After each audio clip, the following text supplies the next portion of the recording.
Right.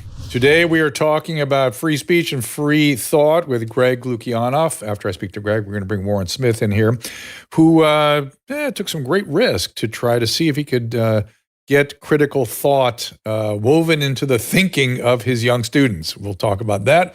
But it is my distinct pleasure to bring Greg Lukianoff in here. I've been a fan of his for a long time. He's the president of FIRE. Their mission is to defend, sustain the individual rights of all Americans for free speech and free thought. This is his book. I'm going to talk to him about it. I've read it more than once. It's quite interesting. Canceling of the American Mind. I think you know the coddling of the American mind. Well, this is the follow-on. And I urge you to read this book. If you want to understand the playbook for what's going on out there, all will be revealed in this book. All of a sudden, you realize what they're up to. But even since he's written this book and since I read it the first time, things have continued to get more complicated, and I want to get into it with him. You can follow him on X, thefire.org. Also go to thefire.org, but the Twitter, x.com is thefire.org. So we'll get to it after this. Our laws, as it pertains to substances, are draconian and bizarre. The psychopaths start this way. He was an alcoholic because of social media and pornography, PTSD, love addiction, fentanyl and heroin. Ridiculous. I'm a doctor, for sake. Where the hell do you think I learned that? I'm just saying, you go to treatment before you kill people. I am a clinician. I observe things about these chemicals. Let's just deal with what's real. We used to get these calls on Loveline all the time. Educate adolescents and to prevent and to treat. If you have trouble you can't stop and you want to help stop it, I can help. I got a lot to say. I got a lot more to say.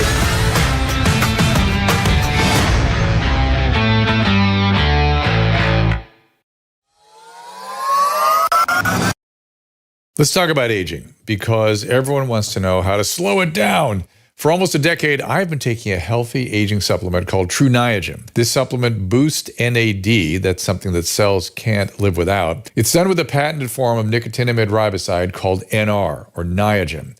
It's more efficient and more scientifically reviewed than NMN or other NAD boosters. True Niagen is truly the best way to boost NAD levels. And it's made by Chromadex. They are the gold standard in the NAD space. Dr. Charles Brenner, the scientist who discovered the NAD boosting potential of NR, explains. And the center of the metabolism that allows the conversion of food into energy is NAD coenzymes. And NAD gets disturbed in the aging process. And as we're exposed to conditions of metabolic stress, Niagen, which is the form of NR that was developed by Chromadex, is the best and the only fully legal form of NR. And this is really the gold standard for NAD boosting vitamins. I love this product. I urge you to try it. Go to drdrew.com/True Niagen for 20% off your order. That is drdrew.com/True Niagen, TRUNIAGEN, and enter Dr. Drew at checkout, DRDREW. Enter it at checkout for 20% off. You asked for it, and the wellness company has delivered. The medical emergency kit, replete with ivermectin, prescription antibiotics, and more, continues to fly off the shelves. We keep one here at home. And there are 3 new kits you need to know about, and more are coming.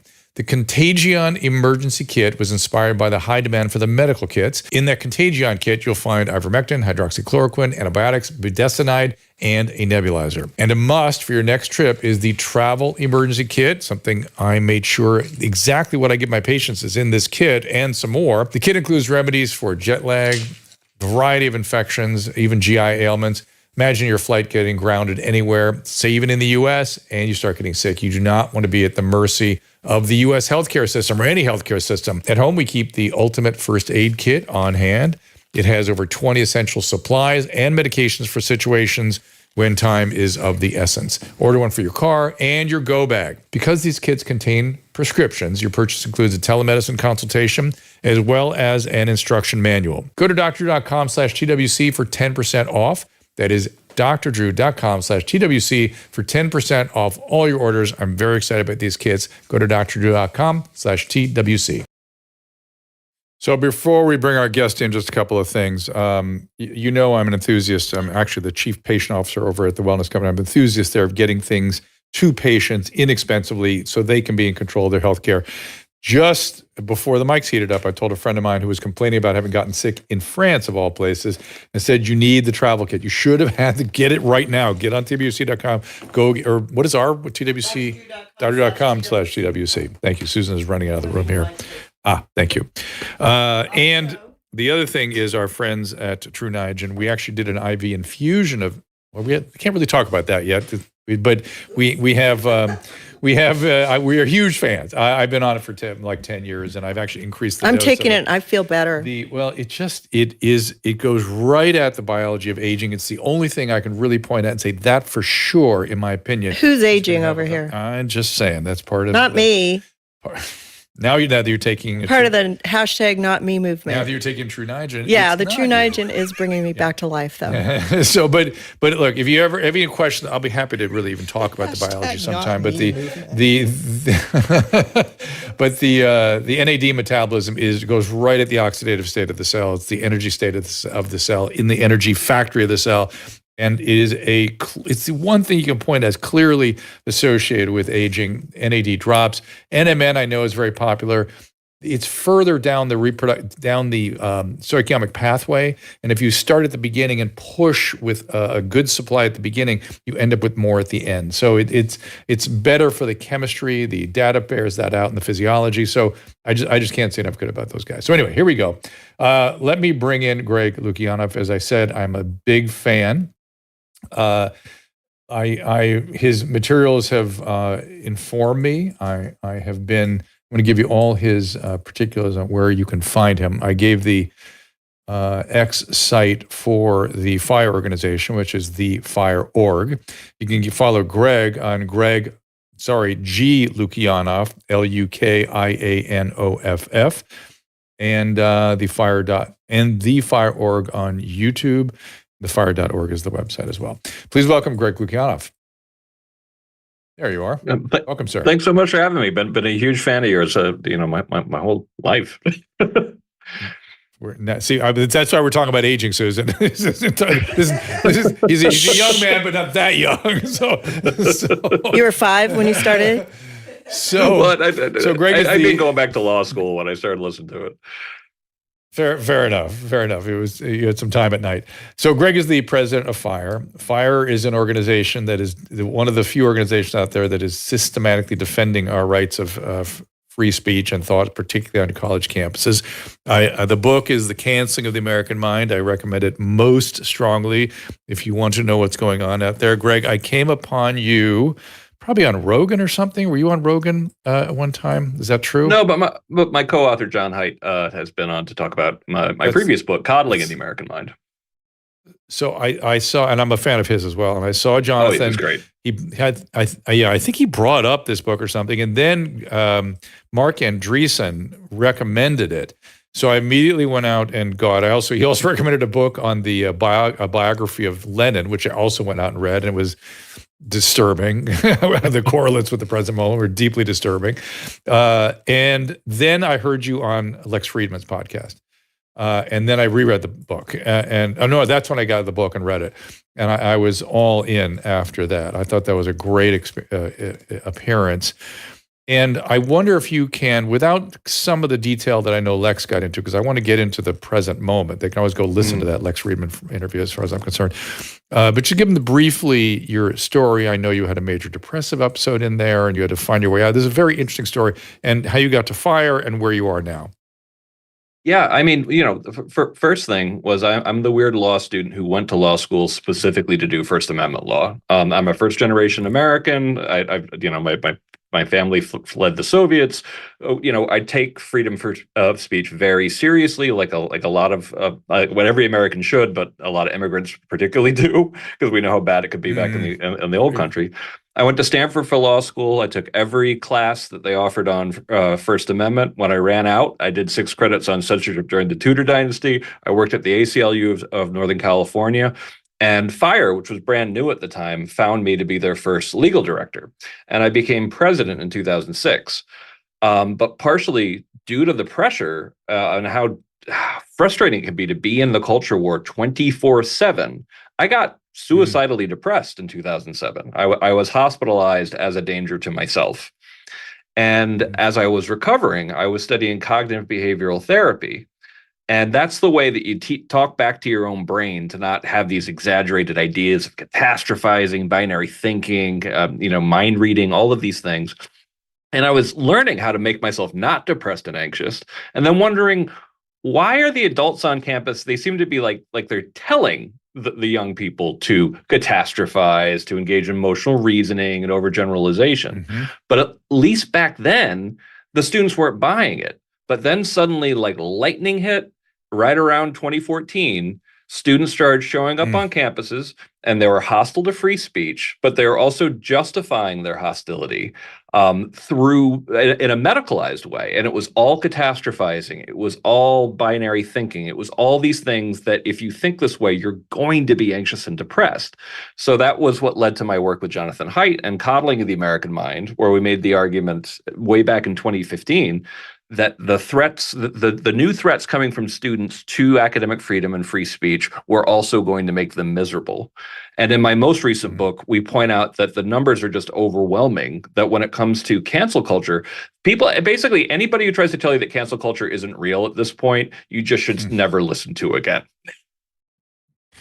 Listen, having been the object of cancellation probably more than once, it doesn't take much for you, before you realize, oh my God, this is not only a real thing; it's a dangerous thing.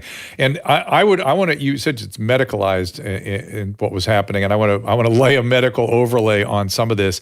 Black-white thinking, that kind of all-in, all-out thinking, is specifically the thinking of people with character illness, character pathology, particularly narcissistic disorders.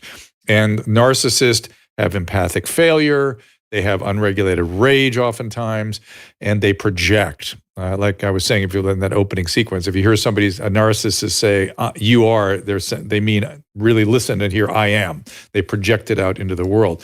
And I would argue that there was a hell of a lot of childhood trauma that was sort of coming to college around that time. So there would be a lot of character stuff, character traits, character illnesses. So of course that's what this is. But the fact that we lean into this rather than contain it is what's the opposite of health. Yeah, no, agreed. And that's one of the things we actually have something we talk about in Canceling of the American Mind, this idea of hypocrisy projection. And I see this all the time with regards to freedom of speech. People will come at Fire or come at me being like, oh, you're fine defending pro-Palestinian points of view, but will you ever defend pro-Israel? And they just assume that you never have, but they never actually do their homework. And we're the real deal. We defend people all over the political spectrum every day. And what's so funny about the people who project hypocrisy is they're always hypocrites themselves. Of course. There it is. There's that projection thing. You are, actually, I am. The other thing that they do, that narcissists do, is they gather in mobs. Because they have a lot of unregulated aggression, they feel a deep sense of relief when they can aggregate and then scapegoat. And so cancellation is actually a scapegoating mechanism. It's very formalized, as you point out in the book, but it's actually mob action of narcissist scapegoating. No different than French Revolution or any other period of history where there have been scapegoats who have been attacked by mobs. It's always the same thing.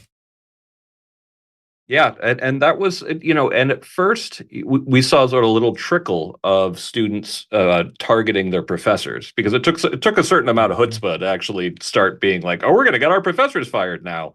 But right around 2017, the numbers are nuts. Like it just takes off like a hockey stick graph, and it keeps getting worse through all the way through 2022 in terms of professors losing their jobs.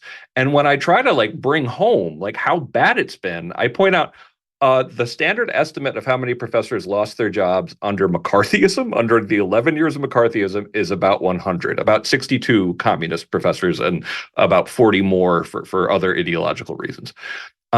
We're talking about at this point, more than twice that in the 10 years that cancel culture has been around. So you can't claim that this isn't happening on some completely nuts scale, but people still try to brush it under the rug because it's an inconvenient fact. So 200 now have been lost their job as opposed to 100 under McCarthyism. Is that about right? Yeah, and when- by when the if way, we the could law get- wasn't even established back then. So basically, the better Right. number to compare it to is like post 9/11, where 3 professors lost their job, and all 3 of them, by the way, ended up being for reasons you could actually fire them. There's nothing like this in the last 50 years since the law has been established, even close. I wonder how many professors lost their job during the Cultural Revolution in Mao, China. Well, An everybody interesting needs to number. watch They the lost 3 their Body Brothers. heads, honey. They Yeah, I they heard didn't about it. lose their jobs. They lost their heads. No, then you were talking about earlier, the cultural purge. Well, some did, I'm sure, but the cultural purge was intellectuals being attacked, right? And then did they die? Were they killing them then, or They were they disappeared. Well, maybe. Well, in some cases, they off themselves, but the cruelty directed towards them was just absolutely inhumane, and we're reflecting that some of those behaviors on campus for the past 10 years. So what do we do? So you guys are there sort of addressing it. It's interesting. I was watching the Don Lemon interview with Elon Musk, parts of it again this morning, and I'm just gobsmacked at the way he was defending it's censorship, frankly. And Elon kept gently pointing that out to him, and he could not see it. And then we have a Supreme Court justice who, during a hearing said, what are we supposed to do when whatever people are saying causes bad behavior? It's like, what do you do? More free speech? What do we do? Well, we spent about a third of the book talking about potential solutions, but I want to be clear. That's not because we think any of this is an easy fix. It's because we actually think it is so difficult. And for about 50 years, there's been natural forces, that take over when groups become less politically homogenous. But there was also a very intentional idea that there were some people on the left, like Richard Delgado and Herbert Marcuse, they really wanted to delegitimize the idea of freedom of speech. They wanted to delegitimize the idea of small L liberalism. That's where the first speech code movement came from in the 80s and 90s. And those ideas were kind of laughed at off campus in the 80s and 90s, off campus. And they're winning now. So it's not something that's going to be won overnight. And the problem is when you look at the polling, particularly for young people on the left, their attitudes about free speech, it's all this kind of doctrinaire idea that essentially if we just give the government more power to police misinformation and disinformation, then peace and puppies are gonna happen. And of course that's insane. It's terrible. It's bad It's history. insane. So we really have our work cut out for us. Yeah, bad history is a great way to sort of frame what we're talking about here. I mean, I've been going down the rabbit hole. Everyone knows who knows me with the French Revolution because it was just so familiar. It felt so familiar to me in terms of the dynamics that were going on. And I was listening to something. I was doing it to sort of refine my French, the language, and so I just got interested and started listening to lectures. And I got interested that the French seemed to be reconsidering their history. They were sort of saying, hey, what is it to be French? We're losing it. So maybe we ought to think about, just because, and I'm saying just because in quotes, Napoleon reestablished slavery in Santo Domingo in the West Indies, should we cancel all of what happened during the Napoleonic era, which they were disavowing completely? And then they were going, well, that's part of us. It's part of who we are. It's part of our culture. We really look at it more carefully in a more nuanced way. And I thought that was interesting. And then I kept going further down the rabbit hole.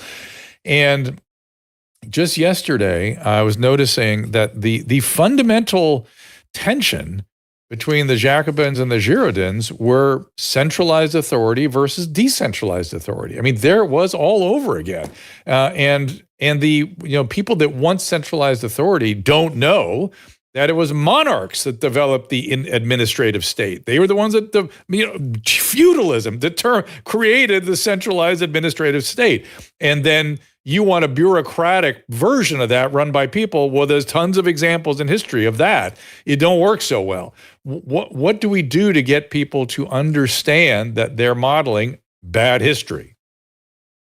Well, first you got to teach history, and unfortunately, we're not doing a great job of that in K through 12. A lot of what I put my hopes in are other ways of doing our entire educational system. I mean, like, that's how radical I've gotten on some of this stuff. I became a fan of vouchers, as of this book. But I think we have to rethink the way we do K through 12 education. I think we have to think of cheaper and more rigorous ways to do higher education, so you can raise your hand and show how hardworking and smart you are. I think we have to teach freedom of speech and the philosophy behind freedom of speech at every possible level that we can. I think that we need to. I think something that would probably help is if we had associations where part of the job was to just point out how thin our research is increasingly getting, because when you have an environment where it's this difficult to disagree on hot button issues in the society without getting canceled, you can't really trust the research coming out of those institutions. And I don't think higher ed in particular, or expert class, really gets how much they've undermined their own credibility over the past 10 years. Yes. And it's a dangerous thing for a democracy. Yes, and it's not just in the humanities. Science has been adulterated strangely through all this as well, which is shocking to me. Again, many different reasons and lots of layers to it, but a big part of it was suppression of alternative points of view during COVID. I mean, that was the same playbook all over again. Yeah, completely destroyed trust and expertise. We have a whole chapter on COVID. I actually just wrote something for my Substack, which is named for free speech, which I call the eternally radical idea, because in every generation, it's always a radical idea, and not enough people follow it. But I talk about something in the book that Ricky and I, my incredible 23-year-old co-author, cover, that we call the perfect rhetorical fortress, which is just system after system, an excuse after excuse to not actually address the substance of your opponent's arguments. And I pointed this out for my first book review on the site for Abigail Shrier's new book, Bad Therapy, which in a lot of ways picks up where coddling left off. It points out that a therapeutic approach to raising kids has been a psychologically therapeutic, done poorly, has been disastrous, because we actually are telling them more or less to engage in cognitive distortions. It's become a terrible idea. But there are so many easy ways to dismiss Abigail, for example, or for that matter, me or Haidt or whomever. I call it fascio casting. You just have to magically say, you know what, you're a right winger. Doesn't matter if you are, doesn't matter if you've never voted for a conservative in your entire life. As soon as you're declared that, we do this incredibly anti-intellectual thing, which is say, well, I guess I don't have to listen to you anymore. And that's just step one of the perfect rhetorical fortress. There are dozens of additional excuses that we have in intellectual circles to not listen to you, not based on the substance of your argument at all. And we have to reject all of this if we want to find our way back. So I remember you do the rhetorical fortress is in the book, right? I mean, that's what I remember. Yes, yeah. Yep. Why don't you walk us through here it is, the fortress in action, Stanford Law School. But kind of review with us what is the perfect rhetorical fortress that they're using to cancel. So the perfect rhetorical fortress it is this idea that they're just interlocking barriers to actually getting at someone's argument. And and we call it perfect because it's so well thought out in a variety of ways that nobody can get through it. Basically, it's one of those games that you can't win, so you must not play. And of course, level one is that you can declare someone, you can fasciocast, you can declare them a fascist or right wing. My favorite new insult, by the way, from the anti-free speech, some of the anti-free speech scholars on campus, is now people who believe cancel culture is real are either neo-Confederates or they're dupes. And by the way, yeah, it's amazing. It's kind of like, oh, more advanced insult technology, like very mature. So that's level one. And you can do that to neo-Confederates, amazing. And you can do that to basically 100% of the population. You've already won on step one. Then we take the readers down the entire demographic funnel, and we've watched this in action. You can dismiss someone because they're white. You can dismiss someone because of the color of their skin, whether they're gay or not, or whether or not they are trans. And when you follow that demographic funnel down to the end, you get to something like, more than 99% of the population of the entire country you've dismissed. But here's the trick. And if it actually turns out you are a non-white trans person and you have the wrong opinion, then you're really in for it. Because then you have internalized transphobia, you have internalized misogyny, you have internalized racism. And it just kind of shows like you can't ever win under this. They can get you for being, if you ever lose your cool in public, they can get you for, if they find that you've ever done anything wrong in your life. That's basically cancel culture is more or less based on the idea, based on this very primitive notion that no bad person has any good opinions. That essentially, if I can prove you're bad in this way, that means your other opinions on these other things over here no longer matter. And that's kind of the heart of cancel culture. It's a way of winning arguments without winning arguments.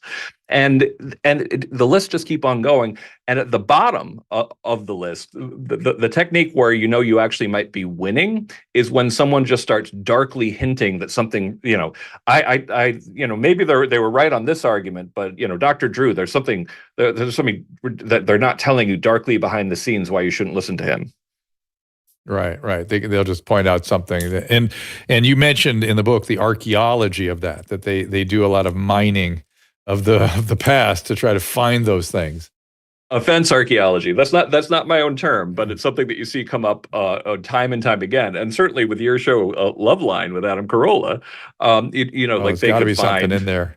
There's got to be something in there, or they can also guilt by association you. Like since basically say, well, he used to host a show with Adam Carolla. I don't have to listen to him. No, they still do. They do that already. They do that already because he and I are friends and we do a podcast. So therefore, I must agree with everything he says. Yeah, so it will never get you towards truth. It's just all ad hominem stuff, but it allows you to never actually have to get in a serious argument again if you decide to use it. Which is awful because it is the opposite of argumentation, right? It's just it's just ad hominem attacks, and so people aren't being taught to argue their points, or even. And I would argue myself that with certain critical theories, logic itself is under assault, right? Oh yeah, logic is something that old white men from the past used to talk about things. That's something that really what matters is your politics and your feelings. That's all that should inform your moment. That is not a good way of thinking. Which is a reason to shut down, like if you actually believe that, then what's the point of academia? Like essentially, if you think that there's no way to actually get at truth and that it's basically all just power and politics and it's all just the feelings of the people you prefer, because it can't possibly be everybody's feelings, because then they would cancel each other out. It's an argument against the whole reason why we set up the academy in the first place. So, like, surely, and it's just a sign of like how little viewpoint diversity there is on a lot of these campuses that these ideas could survive and not just be laughed out of the room. Where'd this come from, do you think? Other than the trauma thing I was mentioning in terms of the black, the personality disorders that have caught on. I think there's a lot. It comes from a lot of different trends. In my short book, Freedom From Speech, I talk about some of these as being sort of predictable results of a more comfortable society and a more affluent society. Ronald Inglehart in the 1970s would talk about how in this beautiful future, we'll be able to have communities that better reflect our values. And of course, in the 70s, that sounded lovely. But the dark side of that is we have that now, and we surround ourselves by people we politically agree with, and that is a perfect formula for greater radicalization in the direction of the group. And so there are certain impersonal factors that take over that kind of make people more radicalized against each other. But then there's also some really intentional stuff here that essentially the administrative class that has come to dominate higher ed, a lot of them very much buy into some of the DEI ideology. They believe this oversimplified narrative about the world where it's just a story of oppressors versus the oppressed, and there's you're either good or bad, you're either black or white, either 0 or 1. And that under that overly simplified explanation, they can decide who the good guys and the bad guys are in any discussion. So in their own minds, they're saving the world, but they're also destroying the process of thinking. They're destroying the process of research, and they're destroying the marketplace of ideas. It does get so depressing and frustrating when you think about it. I get why you'd have a depressive episode. I mean, it's hard to. There's aspects of it that are frustrating, the aspects that are gross and disgusting. There are just I mean, there's a part of it that makes you feel helpless, which I think adds to the mood problem. How do you combat that? How do you feel, hopeful about the future? Well, I'm hopeful for free speech because free speech works really well. And any society or any institution that is actually able to openly and frankly talk about their problems and not punish people when they bring problems to their attention and want to argue things through, they're going to have huge advantages over institutions, countries for that matter, that can't or don't. This is one of the big advantages that when we tried to figure out like why America won World War II, one of the things that they realized was that the ability to actually talk internally in the United States was a huge advantage that we had over all the totalitarian countries, including, of course, even the Soviet Union, because basically they had a real information problem in Nazi Germany because nobody was like, you couldn't be critical of the government without risking your life. So I think I'm hopeful for freedom of speech because freedom of speech works really well. I'm a little more pessimistic about particularly elite higher education without some major reforms. But at the same time, institutions decay, and every so often you have to figure out ways to rethink them, to make them less bureaucratized, to get rid of the DEI bureaucracy, for example, and really try to reestablish norms of a free society, teach freedom of speech, and have systems that better serve the discovery of truth rather than the propagating ideology. And the usual thing is competition. If we can bring in other alternatives, that might help hasten this. Well, I have to go to break for a second here, but before I do, you told me the what do you call it? The thought castle? What do you call it? The rhetorical castle? Rhetorical fortress. Rhetorical fortress.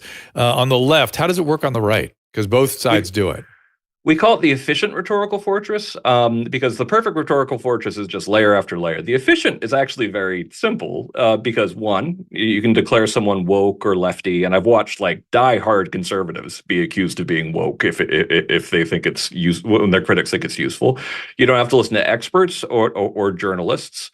And if you're really, if you're on the MAGA right, you don't have to listen to anybody who's critical of Donald Trump. And so we take on both sides in the book, and we spend a lot of time talking about how the efficient rhetorical fortress works on the right. It's so crazy that we're doing this. It is just so disturbing. I've sort of seen this happening for a while, and your book sort of enlightened me to some of the mechanisms of this. And I sort of spelled out the mechanisms, and I'm always asking, how much longer? How much longer is this going to go on? This can't go on forever. Like it has to morph and change. I suspect the next generation is going to be a source of change. As usual, I was telling my son a couple of days ago. I said, he was watching some of the CNN documentaries on the 60s and 70s, and I said, most of the people that you're watching there that were so present and outrageous in that period of time, most of them ended up dead or stockbrokers. that's where that went. So it's like they became drug addicts and died of their own. I just look at the Chicago 7. They were a perfect example of what happened when they became adults. Is really what we're talking about. You either the sickness got worse, and we were looking at a sick person acting out, or they got their shit together and became part of society. And the way they did it was so stunning compared to what they were suggesting needed to happen in their youth. But okay, whatever works for you. But people do need to grow up and become adults. All right, let's take a little break. Greg Lukianoff, I want to hold the book up again. I recommend it most strongly. You will not regret it.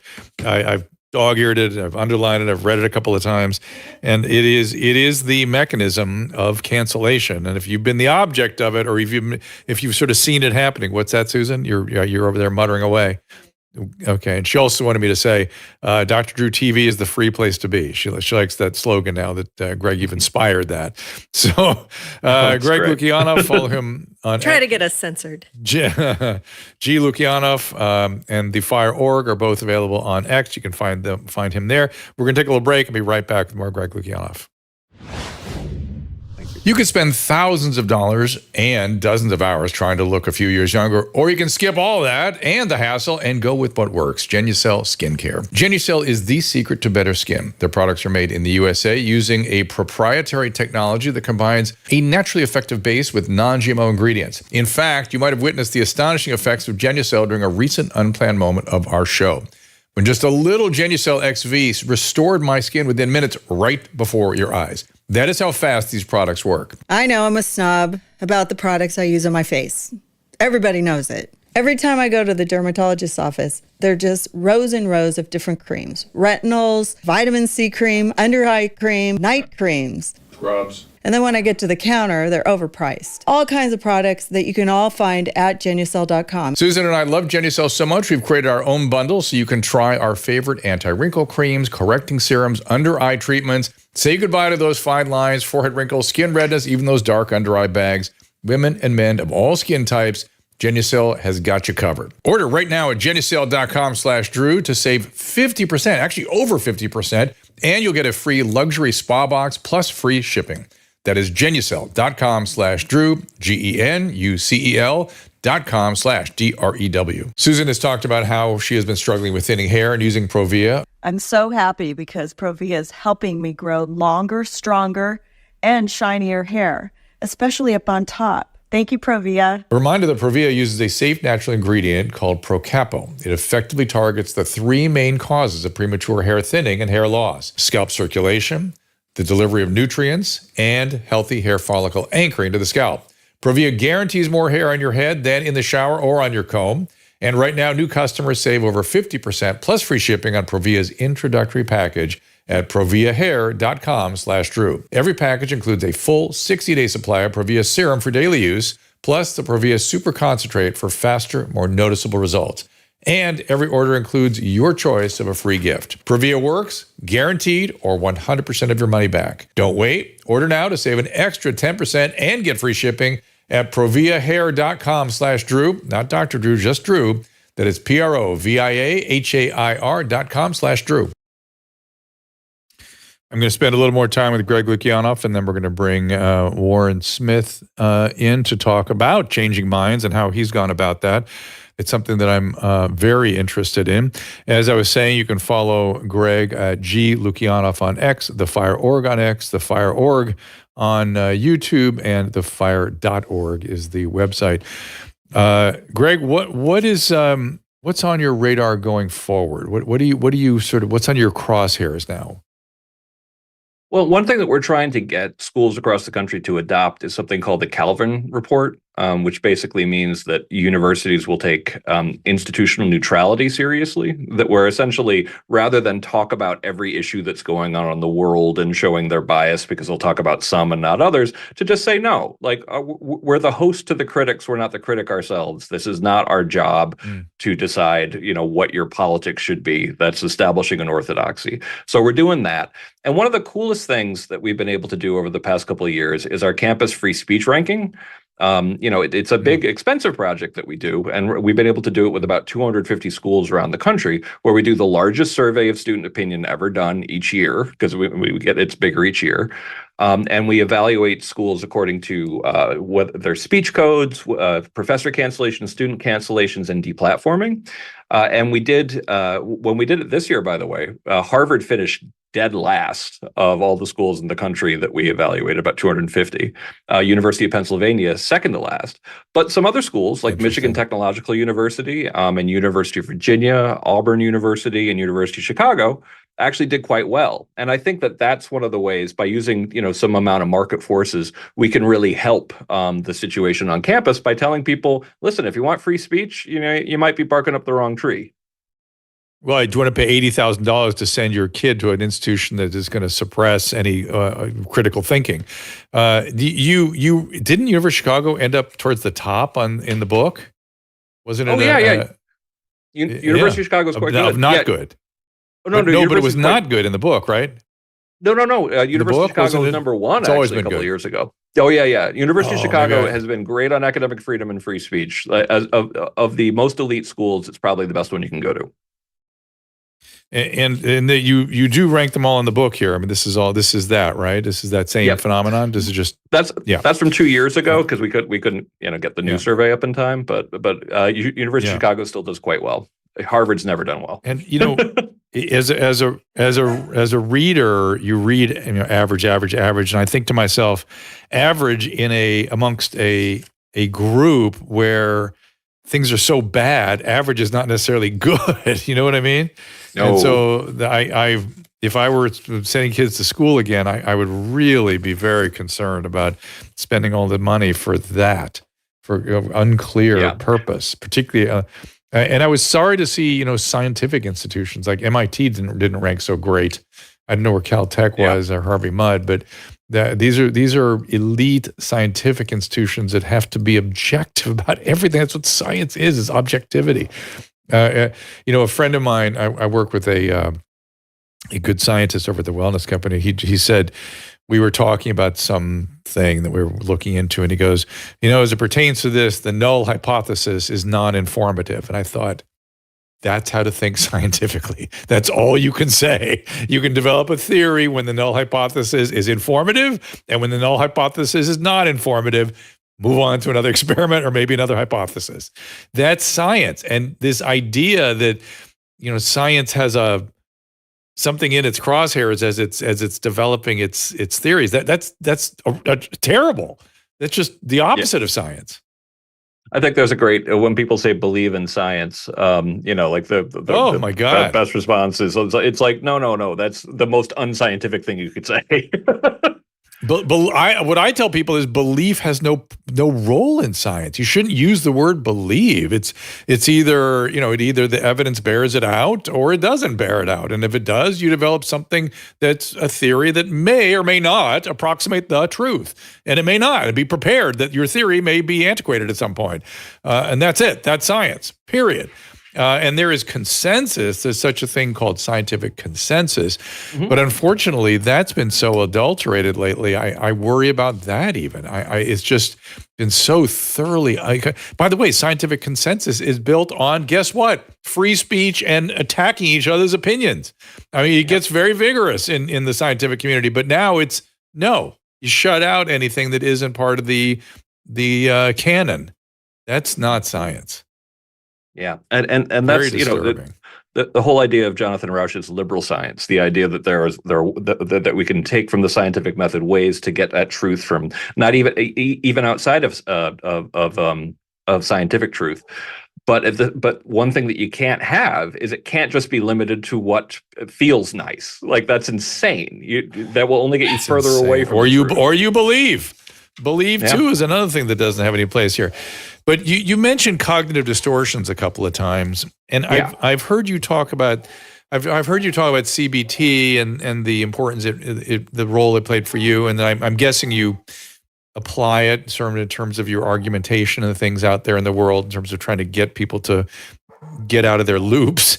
But do you also teach about cognitive distortions? I've never been so consumed thinking about cognitive distortions and watching cognitive distortions at play. And I don't know how you fight it. I just see them all over the place. Yeah, well, and that was the original, kind of weird idea of coddling the American mind, was just pointing out that these very same ideas that are going to be a threat to free speech are going to be a disaster for mental health. Because if you engage in, catastrophizing, overgeneralizing, all of these things, it's going to make you miserable. But the campuses, which are the absolute last places where they should be teaching you to absolutely reject these ways of thinking, even just as a matter of logic, are engaging in tremendous catastrophizing and overgeneralizing and binary thinking and mind reading at a way that's not just disastrous for mental health, but it's disastrous for the scientific project.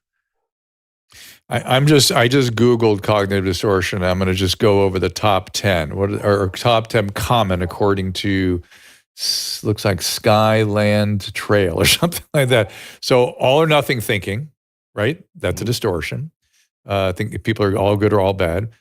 Overgeneralization, which is really just lazy thinking. Negative filtering, which is, I guess, sort of the fortress, right? Isn't that just sort of building your fortress? mind reading. Now, mind reading is an incredible distortion. And that is so alive and well right now. I'm really disturbed by that one. Like that's one that has gone so wild lately, where people, I know what you're thinking. This is what he's thinking. This is what he did. This is what he intended. Emotional reasoning, you mentioned that. Should, must, ought. That's a distortion. But there are so many kinds of cognitive distortions. Let's see. Wait, hang on a second. Jumping to conclusions. Catastrophizing, you mentioned, personalizing, always being right. That's a distortion for sure. Global labeling. Do you know what that one is? I don't know what that one is. Well, labeling is just, this person is this type of thing. It's very similar to overgeneralizing. And people don't know they're doing it. I just call this lazy. The opposite of critical thought. It's just lazy thinking as much as anything. It's just, I understand our brains have biases. I guess another way to get into it is through bias too. Like I have a positive bias, and my positive bias became very clear to me when during COVID, because there were so many negative biases out there. Everyone seemed to have a negative bias, and once you have that distortion, it's hard to fight it. But what do you want people to do? What do you want people to know other than read your book and get deeper into this, by reading about it? Well, go to thefire.org, because one of the ways we win our cases, and one of our goals when we changed from the Foundation for Individual Rights and in Education, where we just focused on colleges, to a couple of years ago, we became the Foundation for Individual Rights and Expression. So we now actually have tons of cases that are off campus as well. But sometimes there are cases you can't win in the courts, or it would just take too long to win in the courts. And in those cases, what we have to do is fall back on our free speech army, or free speech nation, our network of people. And when we first started the expansion, we had about 30,000 people in our network. We now have almost 1 million in our network. And our goal was to get to 1 million by 2025, by the end of 2025. Oh my gosh. So, but what we need are millions. So, sign up for our emails. Help us when you get an email from FIRE. Be one of the people who becomes the Twitter mob for free speech, not against it. And you are taking on legal cases also. You are also. Oh yeah, absolutely. Using the courts, okay. And is the ACLU of any use in all this, or have they been so adulterated and sort of distorted in their own position? It's hard to know what they're going to do, I guess. We have cases with them over the years. If we agree on a case, we're perfectly happy to work with them. It just seems like some of the things they're doing it's hard for me to understand what their guiding principles are. Let's put it that way. Yeah, it was disappointed a couple of years ago that when we were pointing out that some of the Title IX regs were some of the anti-discrimination law was actually hostile to freedom of speech. They came out on the other side of the government's, position on that, which we were disappointed in. What was their argument? That it was necessary to prevent discrimination, even though it very clearly targeted speech.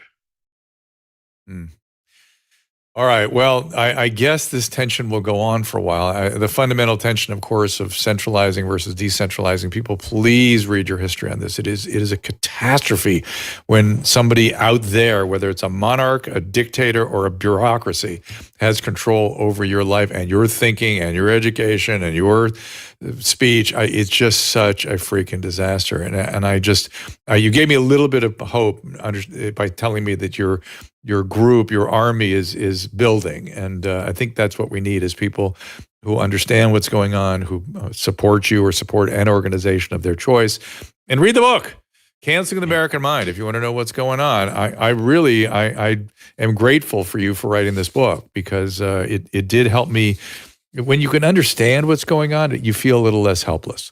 And you can kind of see it for what it is. And it's a little less scary too, I'd say, because during COVID, I was just like, what is going on? What is happening? Yeah. The one last thing before I let you go, I guess there's been uncovered, what has been uncovered recently is a concerted government effort to suppress free speech through social media. Like some stuff has come up, I guess, through the Twitter files and some of those journalists that work in Twitter files. Can you tell us about that, what was uncovered and what we need to do about that? Sure. Yeah, and it's got a euphemistic name, which is government jawboning, and what that stands for is something much more evil than it sounds, which is the government leaning on social media companies to engage in the kind of censorship that the government is forbidden from doing itself under the First Amendment. And there was a case that came down called Missouri v. Biden. It's now called the Murthy case.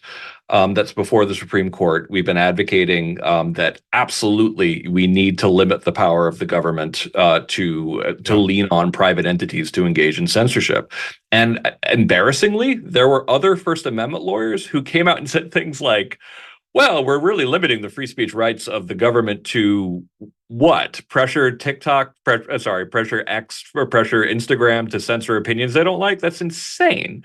So I think that people really need to understand that this... Then a Supreme Court justice said, well, what if the free speech makes people do something bad? It's like, oh boy.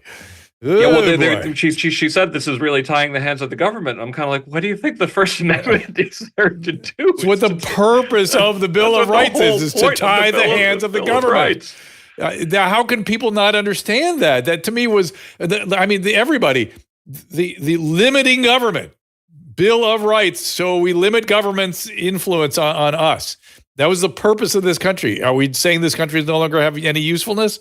Is that what we're saying? That the very principle, of course, no one knows the principles upon which we were founded. Again, back to no history being taught.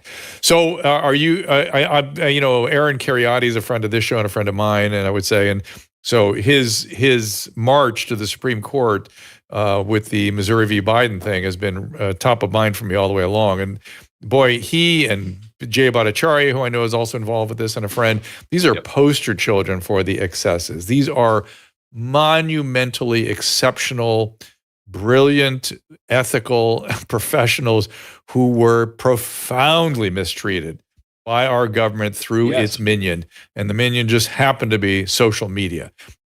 What difference did it make if it was a bunch of people with pitchforks or a guy sitting behind a computer? Why is that different? What is fundamentally different about that? Nothing. I hope to God they do take some sort of action on this. And watching how much like people who I knew, who I went to law school with, who should have known better, would act as if, in March of 2020, we knew for an absolute fact that the lab leak conspiracy, the theory was not true. And I'm like, okay, I don't know if it's true, but I can say for certain, neither do you. And right. I don't. By the way, it was also logically consistent to say, yes, that Nature letter was not even an article. It was a letter that made the case for a wet market source was rather compelling. That doesn't mean it's the explanation. It's still an explanation. It fits. Let's see. As opposed to we know. And that whole we know thing, I still have concerns about that. There was something about this virus that they have not told us that actually scared them. Because I saw some comments by Fauci just today where he was like saying, well, it's a novel virus. We don't know what could potentially happen with this thing. Things could go. And I was thinking, novel viruses come and decrease in their virulence. We see it gets bad, and then it gets better. What do you mean we don't know what could happen? The only way it could happen is if this didn't come from nature. So I got very, very, very concerned about that. So interesting, isn't it? Well, listen, please do keep up the work, and I hope you'll come back when you have more to tell us or things you would like to champion. You are certainly welcome here. I'd be honored and delighted. All right, Greg Lukianoff, everybody. G Lukianoff on X. And Caleb, unfortunately, this stuff stacked up on my screen, so I can't see the message you've sent me about Warren Smith. You said there's something to play beforehand? There's a video for us to play beforehand. It's a clip that Emily sent that goes along with what he's going to talk about. Okay, I've seen this video, and I think it'll be very interesting for all of you to watch this. It's very, very... It gives me hope, by the way. It gives me hope for some of our young ones out there. Go ahead. This is Warren Smith, who's on X. One of these tweets that she came out with in 2019, she said, Dress however you please, call yourself whatever you like, sleep with any consenting adult who will have you live your best life in peace and security, but force women out of their jobs for stating that sex is real. So you find that bigoted? What do you find about It was in there? it was deemed transphobic. Like, I myself, Do you find that transphobic yourself? I don't really have an opinion on it, but I'm just going with what a lot of other people have said. So I think that's what she's saying by attacking someone for stating that sex is real. That is exactly what she's saying. Is that transphobic to you? So, to me, no. Stating that sex is real is not transphobic. It's just a fact of life. It exists. At the beginning of this conversation, you said, given the fact that J.K. Rowling is transphobic, how do you feel about Harry Potter? Now, retroactively looking at that statement, do you think that that was the best way to phrase? No, I feel like an idiot now. It's okay though, but this is why we do this, to learn how to think. To learn how to think. That is something that Warren Smith is committed to, and you can find him WT Smith17 on X. Please welcome Warren Smith. Thank you for that video, sir. Hello, thank you for having me.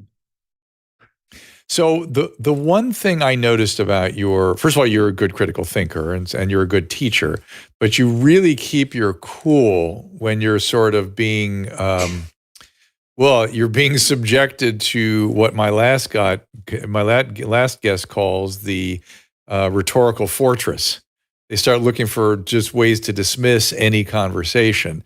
How do you break through that? How's it going? What's happening? Tell me more about the process you're finding out there. I think the key to those encounters is specificity, figuring out when you get specific.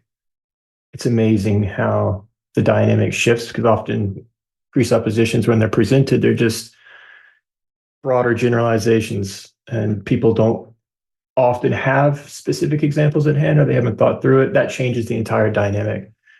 So that would be the beginning point to that. And what do you teach day in, day out?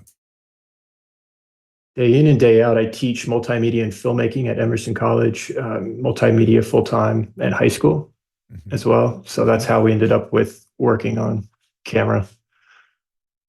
And are you finding students interactions like you just presented to us there? Is that a common sort of occurrence now? Well, since that video, I'm not really able to film as much in the classroom. I can't really film in the classroom. They would want to have everything run by them. And they were very supportive initially when this did happen, but it did take us all by storm. We were a bit shocked by it. No one expected this. So I can understand the sentiment of, whoa, we're glad that it went this way. It could have gone the other way. So we definitely need to tread carefully. It was essentially, congratulations, you didn't break any rules, so you're all good. And congratulations, I hope you don't make a mistake in the future. Good luck. So it's... what does that mean? Is it the school? Is this the school being supportive of what you're doing, or is it the school just being protective of itself? Yeah, okay, that's good. Both. Okay, nice. As supportive as they can be, from a legal standpoint, and I appreciate their objectivity to what is written in the law. That offers a lot of clarity as opposed to a subjective interpretation, if that makes sense. Where did you learn critical thought? That's a good question. I think it arose through it came about naturally, just given that through grad school at Emerson College myself, starting in 2016, and those years when things started to change, I started noticing things and started to question things myself. And I went on a journey, to be honest with you. And when you disagree with those that you're closest with in your life, your family and your friends, and you feel like no one around you, in the moment that you do speak on something, there's this shock, there's this concern, because in their minds, they're not used to people disagreeing. And when they do see that, they think, oh my goodness, my son is becoming an extremist or something. And it goes immediately to that place. So you naturally learn to navigate these things lovingly and carefully and having a reason when you do speak. And it's not about winning or destroying someone in a debate. If it's a loved one, Right. you don't want to beat Right. them. It's about the pursuit, hopefully, of wisdom and objective truth. You're trying to help them find the least bad option you've found. You found something you think of that is of value, and you're hoping to help them see that. It's a different dynamic than saying, this is my claim, change my mind. No, I understand that. And you know, it's how people sustain change, right? Their outlooks change, their feelings change when they arrive there on their own, right? As opposed to you arguing and destroying something that they held, some belief they held, it just doesn't hold up to argumentation. That shifts over to something else. That's something, what do they call that? The doubling down effect or something. There's an effect, a cognitive effect, and when people are talked out of one thing, they double down in other areas that are related. And it's defense. While if you can reason with them and supportively, that's what I'm getting at, which I think you're doing, which is, you said lovingly and caringly, that is the opposite of how people are used to engaging today, right? And so it came because you were working with your family. You didn't want to be objectionable. You just wanted to, reason out loud with them about what you were seeing and what you were thinking.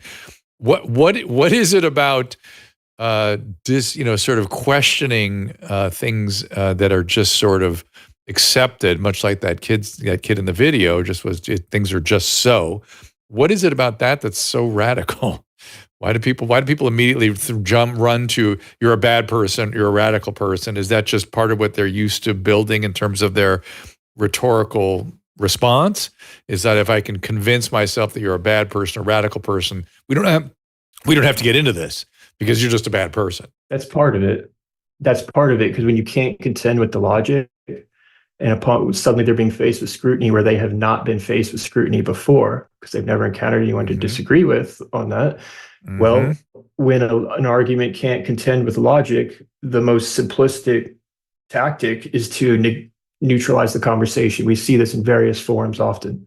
So whether it's a discussion about J.K. Rowling, well, that's forbidden. You're transphobic, or whether it's a conversation around the implementation of legal rights around trans identifying people in restrooms for the sake of a woman or a daughter, right? Can we discuss the legal implementations about this? Is not about your ability to identify as trans. That very conversation is now, when you expand the definitions of these words. So transphobia, when you change the definition of transphobia, when you change the definition of racism, that's a tactic that then we've seen this in history as well. The first thing that happens is questions are forbidden. So what are you pointing at particularly? What am I pointing at particularly? Well, I'm thinking about history discussions around, communist China. Right. Communist China. The Soviet Union, the rise of Germany, Lenin takeover, World War II. Nazism, absolutely. The Jacobins. The rise of any Jacobins were the same thing. Anything centralized, anything ideological, it goes bad. Yeah. Are you finding, you brought this up, is that something you're bringing up with your students? I think there's a lot of value in studying World War II, studying Winston Churchill, especially as I've been being labeled as kind of the critical thinking guy or whatnot. And I'm trying to formulate all this and write it down. And really, it's always intrigued me. I never thought I would, when an opportunity presents itself suddenly, obviously I want to make the most of what's given to me. If I do have an opportunity, I want to try and pursue all that is possible with it. And in that process, I've always been a student of World War II. Both my grandfathers were in World War II, and I've just been fascinated by it. As a grad student, I wanted to do my thesis film was about World War II in Harvard during that time. And I think there's a lot, just understanding critical thinking, using Winston Churchill as an example of the ability to make a difficult decision for the sake of the long term, as an illustration of the difference between intelligence on the surface and actual wisdom. It, Boy, you because that's just really packed a what lot critical into thinking is that. about. I agree with you. I agree with you wholeheartedly that wisdom, people have lost track of knowledge versus wisdom. Wisdom is something that comes from experience, and the entire body is involved in a wise decision. Literally, you're an autonomic nervous system. How you feel about everything goes into the instinct and the intuitions, and then the mind application of a really good decision. That is a lot. You said you have an opportunity, but not only you've been given an opportunity, this is an opportunity that could have tremendous good. A lot could be done for people. A lot of benefit to many by pursuing this, what you're calling this opportunity. I hope so. I hope. I don't know what it means yet. I don't know where it's going to go. I don't know what will happen. And by opportunity, I just mean it was pure dumb luck that video happened to do whatever it did. It wasn't, I never could have anticipated any of that. So then it just happens. And then you just have to figure out what to do next. And there's two avenues presented. Do what's easy, which would be easier, just let it blow over, which it will, right? And okay, don't do that. Or to try and do something like what you were saying, and try and because I received a lot of messages from other educators, and I know there's a lot of concern out there, and I've just through my own personal experiences, but I don't want to just I don't want to just be a person with an opinion. That's why that video I think was interesting, because no one really, there's so many people out there expressing their opinions. If I had been just talking to that student and expressing an opinion, that would not have resonated with the audience or the student. Yeah. Right. And because you're such a careful thinker, I wouldn't presume to know your opinion on anything until you had thought it out. Until, you know what I mean? I don't think, because I know you're not going to be attached to dogma or ideology or a tribe. You're going to just think it through and you'll have your opinion. It must be, I imagine you can sort of protect yourself with that, because they can't accuse you of being a part of either side, whatever. But by the same token, this is what people need to be doing a lot more of.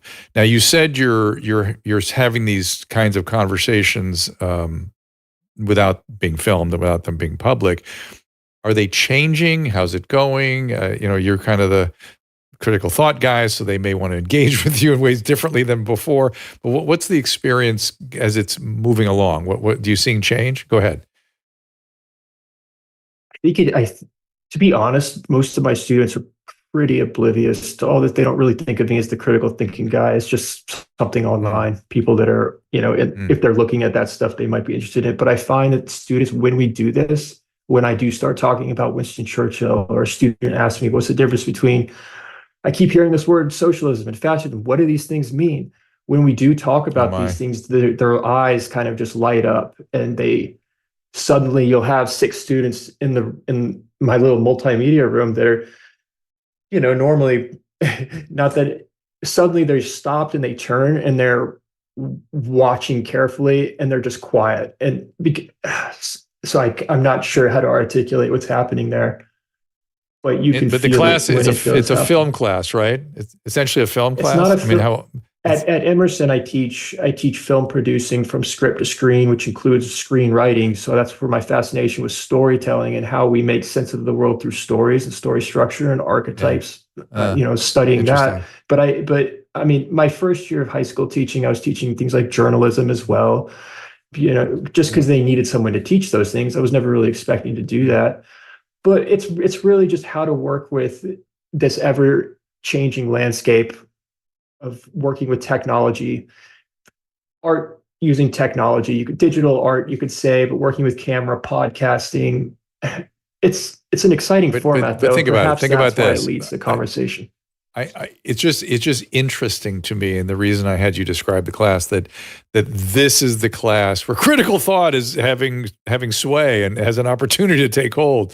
It's not where it used to be, which was. But they don't even know what the difference between socialism and communism and capitalism. I understand. I know, but it's not taught in high school. But the window is open in this creative endeavor to be thoughtful, and it's just interesting to me that Everything else has become dogma and indoctrination, and they're not being taught to think about things. I think history is just overlooked in the high school setting. Oh yeah. Go ahead, Warren. I've been thinking about this because critical thinking, any teacher can incorporate this into their curriculum. Math, science, it could be, these students want to have conversations around all sorts of things. It comes up spontaneously. It's just a matter of allowing them to go there and allowing them to happen and engaging with it and guiding a little bit here, asking the right question here, poking a little bit here. What do you mean by that? The opportunities I never expected. Yes, there's all kinds of. That's how I was educated. There's all kinds of versions of it. For instance, my calculus class. I was at a liberal arts college. My calculus class literally was a Newtonian history class. They just said, well, here's what he was looking at a graph, and here's what he thought next. What do you think he concluded from that? How would his thinking have gone next? What might he have done with those thoughts?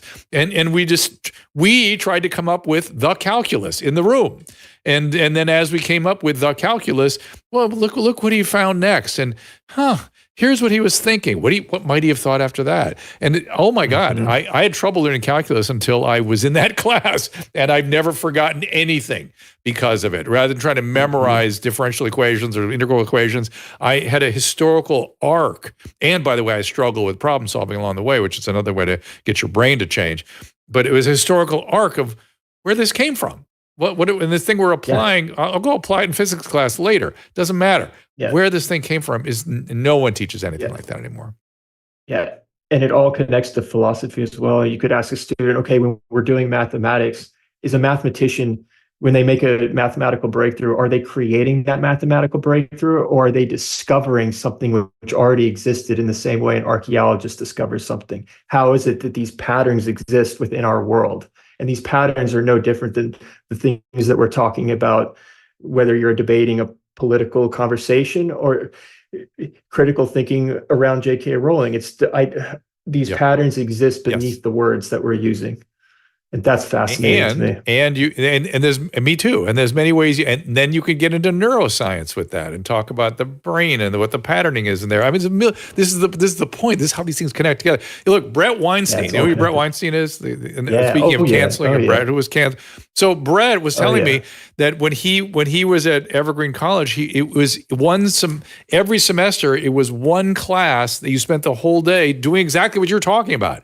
It was like a symposium where you'd go from one thing to the next, how all these things connected. His thing was evolutionary biology, but I'm sure he ended up with philosophy and had to be in math. I mean, you can enter all of that through, it all used to be philosophy, right?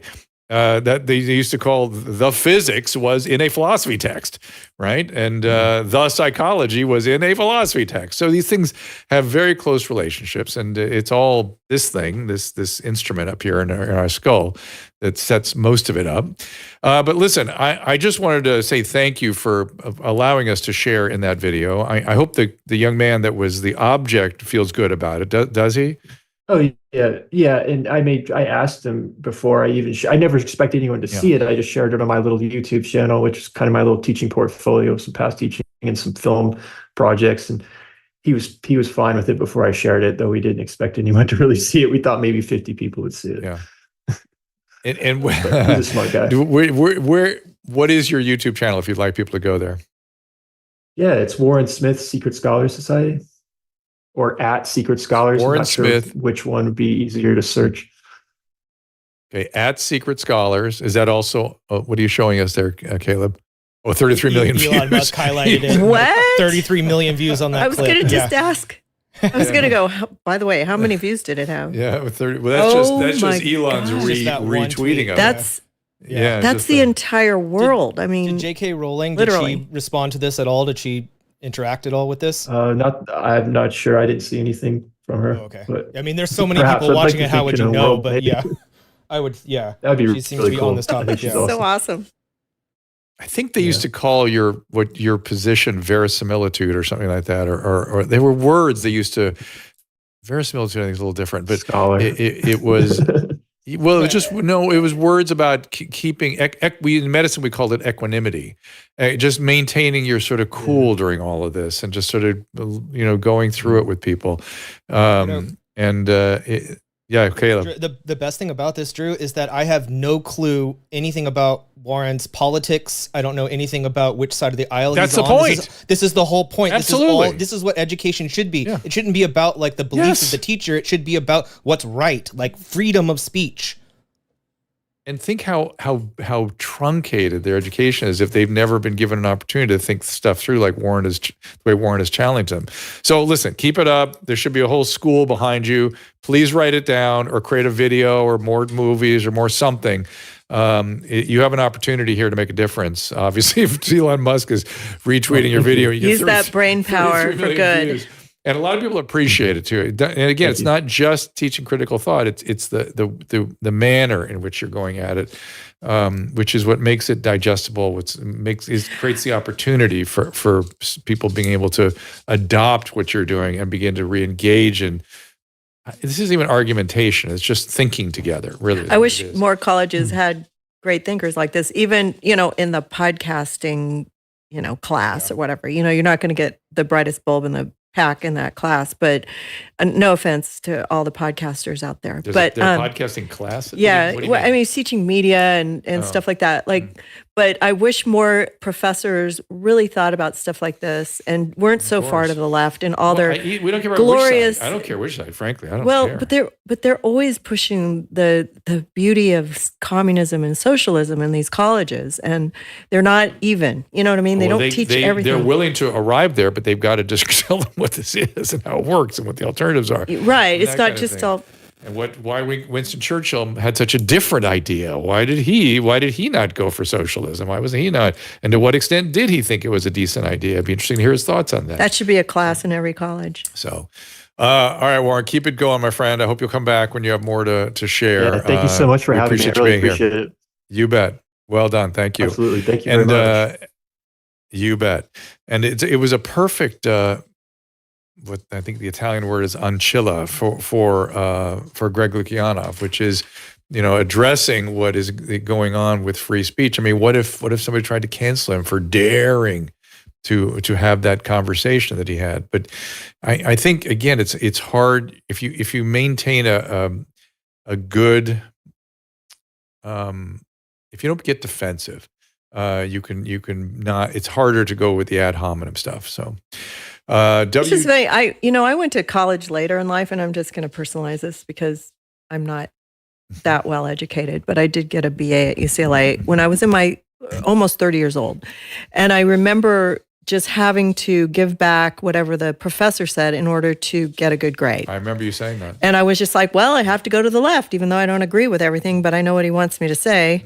And, when I saw my kids go off to college, they all came back indoctrinated a little bit more to the left because of their professors. And there's nothing wrong with that. I think that everybody should see that side. Thought.